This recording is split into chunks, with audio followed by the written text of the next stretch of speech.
আসসালামু আলাইকুম। Hi guys, welcome back to my life. কী অবস্থা সবার? সো আজকে ঘুম থেকে উঠতে একটু লেট হয়ে গেছে অ্যান্ড আমি ঘুম থেকে উঠেই তাড়াতাড়ি করে বেডটা গুছিয়ে নিচ্ছিলাম। বিকজ বেডটা গুছানো থাকলে অর্ধেক রুমই গুছানো হয়ে যায়। আর আমরা 2টা মানুষ ঘুমাই, বাট 6টা বালিশ লাগে। সো বেড গুছানো হয়ে গেছে। এরপর আমার ড্রেসিং টেবিলটা উল্টাপাল্টা হয়েছিল। আর আমি যেহেতু জানালাটা খুলে রাখি ঘুম থেকে উঠেই, সো সবসময় ধুলা এগুলি চলে আসে রুম। সো এই জন্য একদিন পর পর আমি ড্রেসিং টেবিল পুরাটাই মুছি, আর অর্গানাইজারটাও মুছতে হয়। অ্যান্ড এই অর্গানাইজারটা আমি শেন থেকে অর্ডার দিছিলাম। এটা এত বেশি মজবুত না, বাট অনেক ভালো। 6 মাস 1 বছর ইউজ করা যাবে। আর অনেক হালকা জিনিস রাখতে হবে, নাহলে এটা ভেঙে পড়ে যাবে। সো আমি পুরোটাকে গুছিয়ে নিচ্ছি। এরপর যেহেতু উঠতে একটু লেট হয়ে গেছে আর আব্বুও চলে আসছে, আম্মু এর জন্য ব্রেকফাস্ট আর লাঞ্চ আমরা একসাথে করব। আম্মু খিচুড়ি রান্না করছে আর ইলিশ মাছ ভাজছে। তো এখন আমরা 4 জনই একসাথে খেতে বসছি, তাও মেবি অনেক দিন পর দুপুরে। আব্বুর সাথে তো খাওয়াই হয় না।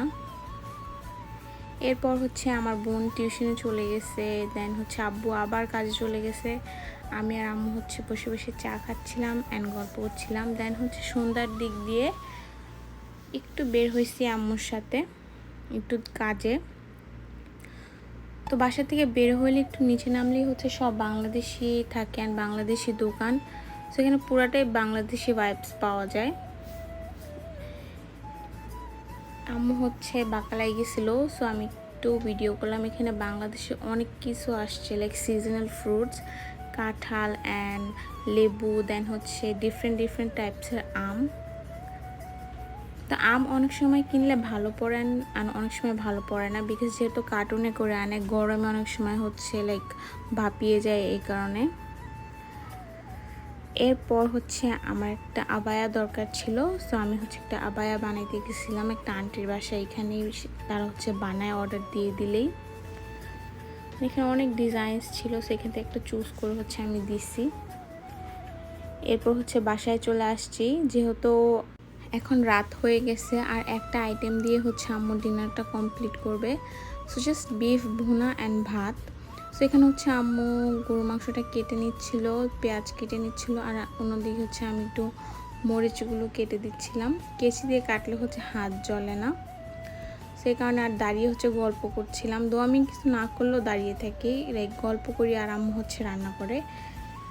সব কিছু একসাথে গুছিয়ে নিয়ে আম্মু সবসময় রান্না করে। এখানে অলরেডি গরুর মাংসের জন্য পেঁয়াজ বসিয়ে দিছে।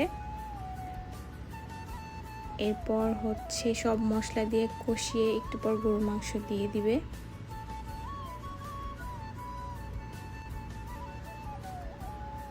And thanks for watching. Do like, share and subscribe to my Facebook page and YouTube channel.